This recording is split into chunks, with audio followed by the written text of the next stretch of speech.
Okay, so that does the connecting. So once I've actually run that and connected to either somebody else's computer or to the local area network, then I can actually either host a game or join a game. And I did that by just creating two objects, the host object and the join object. All host does is when you left click on it, it runs this host script. The join object just says, hey, when you click on join, run the join script. So what does host do? So what I do is I say, create a variable which says, hey, enter your player name. And by default, you are the host. And I save that in this variable here. Then I try to create a session. The game I'm creating is called G, for obvious reasons. I'm going to have 4 players, and the host's name is whatever's in that variable. Something that I should warn you about. In your game, you should not name your game G, or else you will connect to my game. And if I have controls set up utterly differently than you do, that will be a serious mess when you try and run your game. Because maybe I have it that player 1 is like using WASD, and in your game it's left, right, up, and down. But we're switching variables around, and it's not the same game. So make sure that in your game, you make your name unique.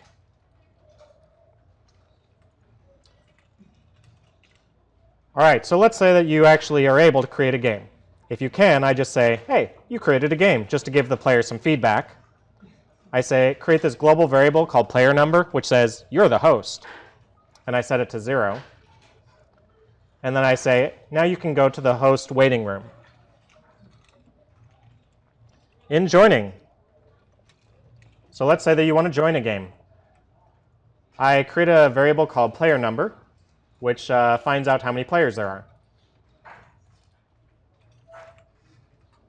I create a player name, which has the person joining put their name in. And at the moment, I'm saying this session joined is false. The reason why I have to do this is kind of like with Tetris when we were checking through all the blocks. I got to check through all the sessions to see if that one exists. So basically, what I'm going to do is I'm going to create a for loop. Its job is to start at 0 and then walk through each session it finds. And each time I go through this, I'm looking for, in my game, session G. So in your game, it will be your session name, whatever that is. So make sure you change that. If you find that session, then we're going to try and connect to it. If you don't find that session, it's just going to go to the next one. Keep in mind that there's going to be lots of sessions running around as people are trying to debug their projects. All right, so if I find that session, I try and join it. And I say, hey, join whichever number that was, and use my name, which I entered up here. So if we got it, then we're going to go say, yes, we did join this thing.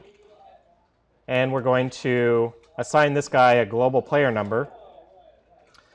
So the reason I'm doing this global player number is that should be unique to each player that joins. So the host is 0.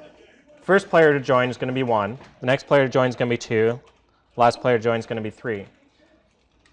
That matters because I need to set up objects corresponding to which player you are. And then his job is, hey, go to the waiting room for joining people. If things go badly, say couldn't do that. If you get to here, you couldn't find that session. So just some feedback if joining sessions doesn't work out. Now, assuming that you have a host who runs the game, and you have a player that joins the game, that means the host is going to be in this room called host wait. There's a controller underneath that's doing show waiting. So it shows all the people that are currently waiting for the game to run, and a start button.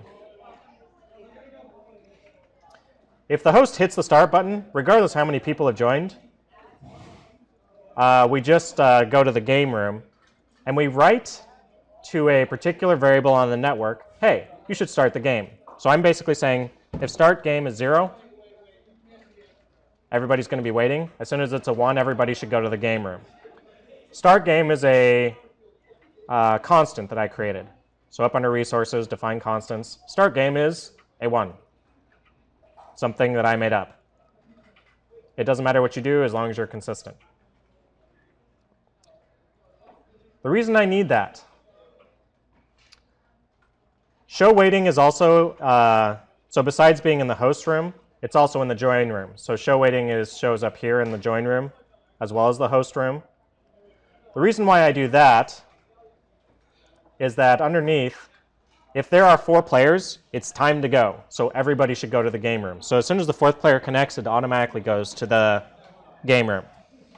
The other way that it's possible that the game could start is if the host started the game, and that's this part here, where if I read from start game and find out, hey, that's a 1, then we also need to go to the game room.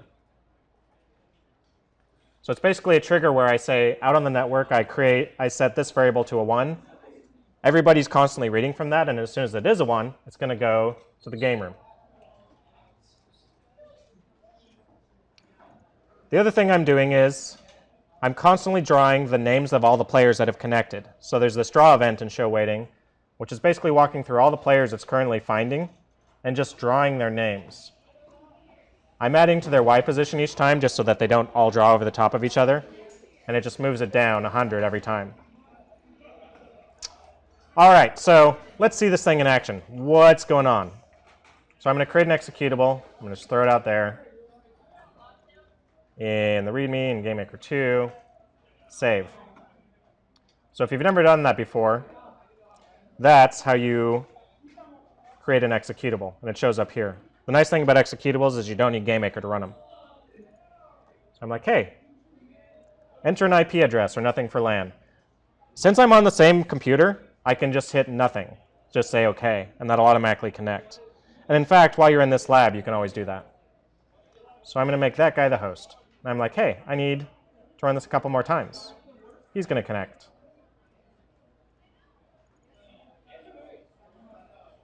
He's going to connect. It's going to be a very dull game. There are no players currently built into this thing. All right, I'm going to make this guy the host. So he's going to hit host. Pops up, enter your player name, the host. That's good. The game's created. And this is showing all the players that are currently connected. This guy's like, hey, I'd like to join that game. I'm going to name you Join 1.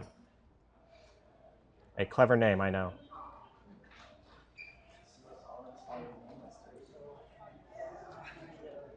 Uh-oh. Somebody else is running the game too, I can tell.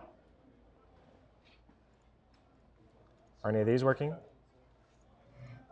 There we go. So Join 1 just got in. Join 1 just got in. These other guys are going, hey, let me join, let me join. Do. Could not find session G. Uh-oh.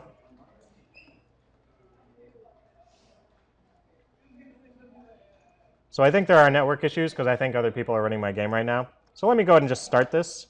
But notice now that both of these guys jumped into the next room.